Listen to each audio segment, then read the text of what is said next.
మీరు ఐడియాలజీస్ని ఎంబ్రేస్ చేసుకునేటప్పుడు మీకు నచ్చిన వ్యక్తి నాలాంటోడు చెప్పినా కానీ, లేదా ఒక కార్ల్ మార్క్స్ చెప్పినా కానీ, ఏ గొప్ప ఐడియాలజీ మీరు చెప్పినా కానీ, you put it to test. మీ జీవితంలో మీరున్న ఈ పర్టికులర్ టైంకి is it applicable or not. బ్లైండ్గా గుడ్డిగా ఏ ఐడియాలజీని నమ్మకండి. చెప్పేసి వెళ్ళిపోతారు వీళ్ళు.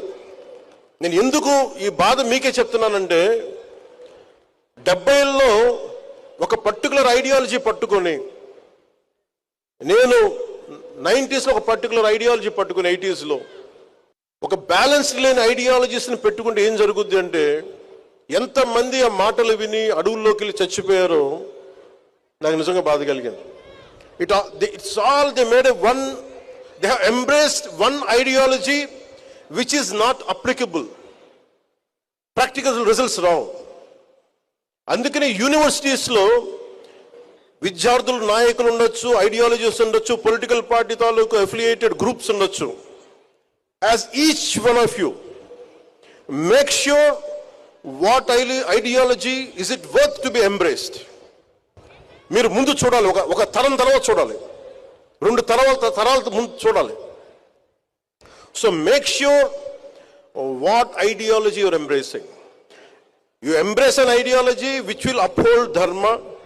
You embrace an ideology which holds constitutional values. You embrace an ideology which will show gratitude to the nation which has given you birth. ఇవి ఏది ఫుల్ఫిల్ కాకపోయినా దాంట్లో there is a shortage in that ideology, there is a shortfall. అందుకని మీరు embrace చేసుకునేటప్పుడు ఐడియాలజీని చాలా మంది ప్రభావితం అయిపోతారు. మీరు చాలా ప్రభావితమైన వయసు ఇది. నా అలాంటి వాడు చెప్తే టక్మని నమ్మేస్తారు.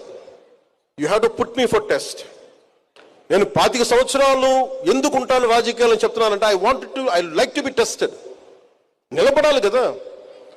ఒకడు వచ్చి చేతులు ఒప్పుకుంటా వచ్చేసే కుదరదు. అట్లా నువ్వు నిలబడాలి, నలగాలి.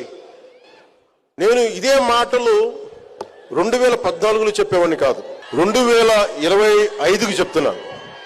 నలిగి మాట్లాడుతున్నా, దెబ్బతిని మాట్లాడుతున్నా. జీవితకాలం మీరు ప్రతి ఐడియాలజీని మీరు టెస్ట్ చేయాలి. Your thinking minds, your capable minds. అందుకని మీరు every ideology go beyond communities, go beyond caste.